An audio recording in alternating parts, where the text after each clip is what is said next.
Hello friends, today we are going to learn the Bohr's model and their application related formulas.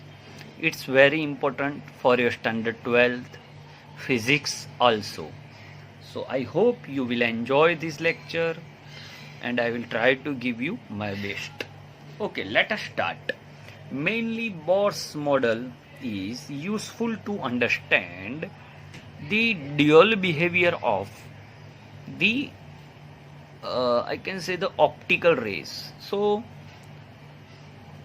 जो waves हैं वो और जो matter है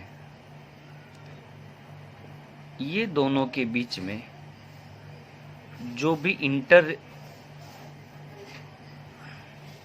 रिएक्शन हो गई ओके उसके कारण उसको काफ़ी कुछ मीन्स बोर को काफ़ी कुछ जानने मिला और उसने मॉडल दे दिया। तो सम फॉर्मूलाज मैं डायरेक्ट फॉर्मूला पे बात करूंगा कि आपको बताया गया है कि जो न्यूक्लियस है उसके सराउंड इलेक्ट्रॉन्स जो है वो इस तरह से न्यूक्लियस की सराउंड में इलेक्ट्रॉन्स इस तरह से क्या कर रहे हैं, इवॉल्व कर रहे हैं। तो ये जो इलेक्ट्रॉन्स है ये और ये, तो जब nth ऑर्बिट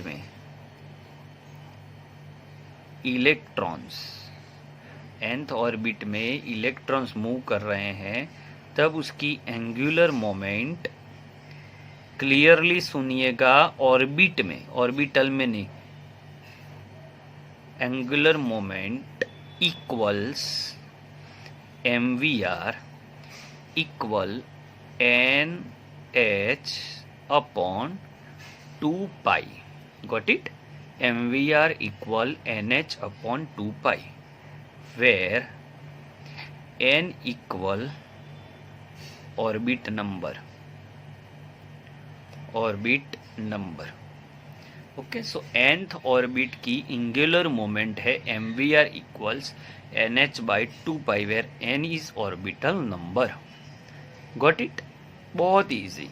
nth ऑर्बिट में है तभी, अगर ऑर्बिटल होती तो उसका फॉर्मूला हम बाद में क्वांटम नंबर जब पढ़ेंगे तब हम क्लियर करेंगे। सो this is your first formula from where you can get one or two questions in till now exams.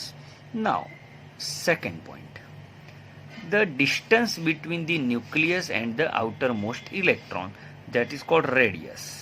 So the formula of radius Rn, so Rn means nth orbit में is proportional to n square by z. Okay, where n is orbit number and z is atomic number. अब आपको यहाँ पे Rn proportionality निकालेंगे तो यहाँ पे proportionality constant लेते हैं A0 n square by z, where A0 equal, इसकी वैल्यू है 52.9 in picometre. So now nth orbit में आपकी रेडियस हो गई 52.9 n square by z with unit at this particular formula is picometre. This is your unit, picometre. Got it? अच्छा, अब हम अगर डिफरेंट ऑर्बिट है और उसको कंपेयर करना है तो Rn1 बाई Rn2, तो जो 52.9 है वो कैंसिल हो जाएगा, तो n1 square divide by n2 square हो जाएगा अगर z सेम है। z यानी क्या बच्चों? Atomic number. अब z सेम है, अगर z सेम है इसका मतलब सेम एलिमेंट है। यानी कि ऐसा क्वेश्चन आ गया बच्चों कि हाइड्रोजन के, लिसन केयरफुली, हाइड्रोजन के लिए फर्स्ट ऑर्बिट और थर्ड ऑर्बिट की रेडियस का रेशियो बताइए। तो हाइड्रोजन सेम एटम है, अगर सेम एटम नहीं होता ऐसा पूछ लिया होता कि हाइड्रोजन की फर्स्ट ऑर्बिट और हीलियम की सेकंड ऑर्बिट, तो फिर आपको रेडियस इस तरह से फाइंड करना है बच्चों, Rn1 divide by Rn2 equal n1 square upon n2 square into, यहाँ पे अब z क्या है, डिनोमिनेटर में था, तो यहाँ ऊपर आ जाएगा z2 हो जाएगा और यहाँ z1 हो जाएगा। क्लियर है बच्चों? कब ये यूज करना है? जब एलिमेंट्स डिफरेंट है। अगर डिफरेंट एलिमेंट है तब आपको ये ध्यान रखना है। ओके है? क्लियर हो बच्चों? अब हम थर्ड पॉइंट के बारे में बात करते हैं जो मोस्ट इंपॉर्टेंट है, दैट इज एनर्जी। एनर्जी का फॉर्मूला है En equal minus R H 1 by n square, where RH is Rydberg constant 2.18 into 1018 unit हो गया आपका जूल। अगर आप इसको जूल में लोगे, यहीं पे आपको डिफिकल्टी होने वाली है बच्चों। मैं पूरा आपको आज तो क्लियर कर लूंगा आपकी एनर्जी। ये जो एनर्जी है, देखो बच्चों मोस्टली कहाँ पे कंफ्यूज आप हो जाते हो, सर एनर्जी एनर्जी एनर्जी कितनी बार आएगी एनर्जी? अरे बच्चों ये जो एनर्जी है वो nth ऑर्बिट में इलेक्ट्रॉन की एनर्जी है, जबकि जो E इक्वल HV वाली एनर्जी हम पढ़े हैं वो एनर्जी जो है बच्चों वो फोटोन की एनर्जी है। तो En इक्वल यहाँ पे आ जाएगा R, ओके। अब यहाँ पे z square by n square ये होगा, अगर हाइड्रोजन नहीं है तो। ओके, ये जो है वो हाइड्रोजन के लिए, अदर एटम के लिए ये है। अब कोई बोले सर हाइड्रोजन के लिए ये एप्लीकेबल है, अरे है ही ना। अगर हाइड्रोजन होता है तो z इक्वल 1 कर लेना बच्चों, उसमें क्या डिफिकल्टी है, इट्स ओके। ये माइनस क्यों है वो सब आप अपनी टेक्स्ट बुक में अच्छी तरह से पढ़े हुए हो, तो उसमें हम जाने की जरूरत भी नहीं है, वो क्वेश्चन भी आता नहीं है। अब ये जो एनर्जी की जो मैं बात कर रहा था, अभी काफी कुछ पढ़ना है, आराम से देखिएगा। ये जो एनर्जी की मैं बात कर रहा था बच्चों, ये एनर्जी के डिफरेंट यूनिट होते हैं, जो मैंने फर्स्ट चैप्टर में आपको पढ़ाया था। जूल होता है पहले तो आपका, ओके, फिर कैलोरी हो सकता है, इसमें तो जूल होगा कंफर्म है, बट इलेक्ट्रॉन वोल्ट भी होता है कई बार। तो आपको थोड़ी सी रिलेशन यहाँ पे भी लिख के दे दूं बच्चों, तो एक इलेक्ट्रॉन वोल्ट इक्वल क्या हो जाएगा, 1 इलेक्ट्रॉन वोल्ट इक्वल क्या हो जाएगा, 1.6 into 10⁻⁻19 joule. 1 electron volt equal 1.6 into 10⁻⁻19 joule, ये होता है। क्लियर हो ना? ये बहुत इजी है। सेम वे अगर एक कैलोरी है तो वो 4.8184 जूल होता है। तो अगर आपको जूल में से कैलोरी में कन्वर्ट होना है तो डिवाइड बाय 4184 करना है, और कैलोरी में से अगर आपको जूल में जाना है तो आपको मल्टीप्लाई बाय, वैल्यू को मल्टीप्लाई बाय इतना, यानी अगर 100 जूल है तो इसको डिवाइड कर लो तो कैलोरी मिल जाएगा। इस तरह से होता है, पता चल रहा है ना बच्चों? I will try my best, I have told you. अब हम थोड़ा सा आगे बढ़ते हैं और इसी फॉर्मूला को और डिटेल में पढ़ते हैं, देखते रहिएगा। अब हम लेते हैं यही पॉइंट को कुछ आगे। तो अब आप देखिए कि, sorry wait a minute, I am adjusting it. Okay, now you have energy. क्या फॉर्मूला था अभी तो हमने पढ़ा बच्चों, ई इक्वल क्या है, फॉर्मूला क्या है बच्चों बताइए, R z square by n square. अब इसको आप क्लियरली फिर से पढ़ दो।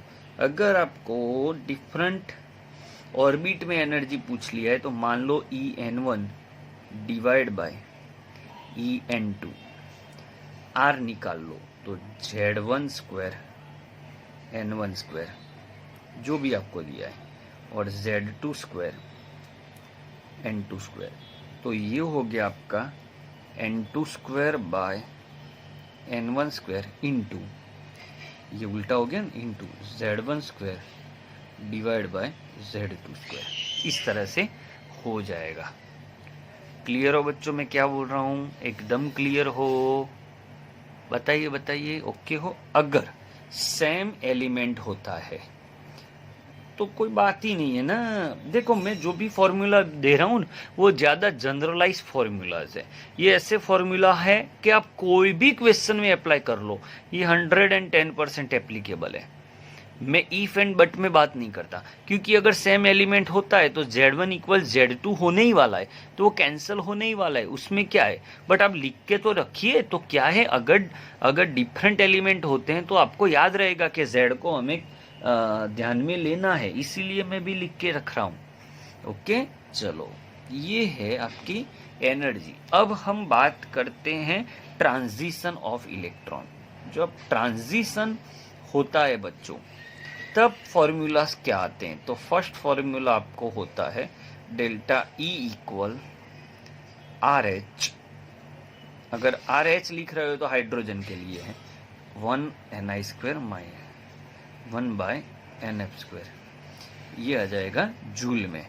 अगर देखो, अगर आर एच नहीं लिखना आपको और जेड स्क्वायर से लिखना है तो यहाँ पे आपको कर लेना है R into Z square 1/ni square minus 1/nf²।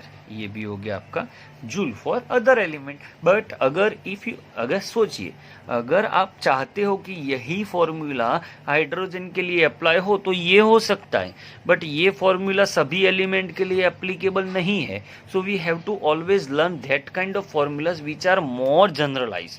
So this is more generalize. पता चला? अब मैं आगे बात करना चाहता हूं जहां पे आपका ये जो है, इसको मैं फ्रीक्वेंसी में कन्वर्ट करूं तो फ्रीक्वेंसी इक्वल क्या हो जाएगा? तो फ्रीक्वेंसी इक्वल हो जाएगा यहाँ पे 3.29 into 10⁻15 1/ni² minus 1/nf² hertz. और वी कैन से, अगर आपको लैम्बडा फाइंड करना है, ओके, वेव नंबर भी बोल सकते 1/λ, इस तरह से। सो 1/ni² माइनस 1/nf², यहाँ हो जाएगा सेंटीमीटर इनवर्स। ओके, बहुत इजी कॉन्सेप्ट में पढ़ा रहा हूँ। अब एक बात, नंबर ऑफ लाइंस जब इलेक्ट्रॉन हायर एनर्जी लेवल से लोअर एनर्जी लेवल पे आता है, इस तरह से कुछ नीचे आता है, ओके, तो ये क्या हो रहा है? तो ये इमिशन स्पेक्ट्रम है। स्पेक्ट्रम के बारे में आप बुक में काफ़ी ज़्यादा अच्छी तरीके से पढ़े हो, तो उसके बारे में हमें बात नहीं करनी। बट अगर आप लोअर एनर्जी स्टेट से इलेक्ट्रॉन हायर एनर्जी स्टेट पे जा रहा है, तो ये क्या हो रहा है? एब्जॉर्प्शन। क्या हो रहा है बच्चों? एब्जॉर्प्शन। तो अब इसके बारे में मैं बात करना चाहता हूं आगे थोड़ी सी, कि ये जो है, ये जो हो रहा है, इसमें इलेक्ट्रॉन मान लो 5th ऑर्बिट में से 2nd ऑर्बिट में आ रही है, तो कितनी लाइन जनरेट होगी? तो number of lines equal, formula है n2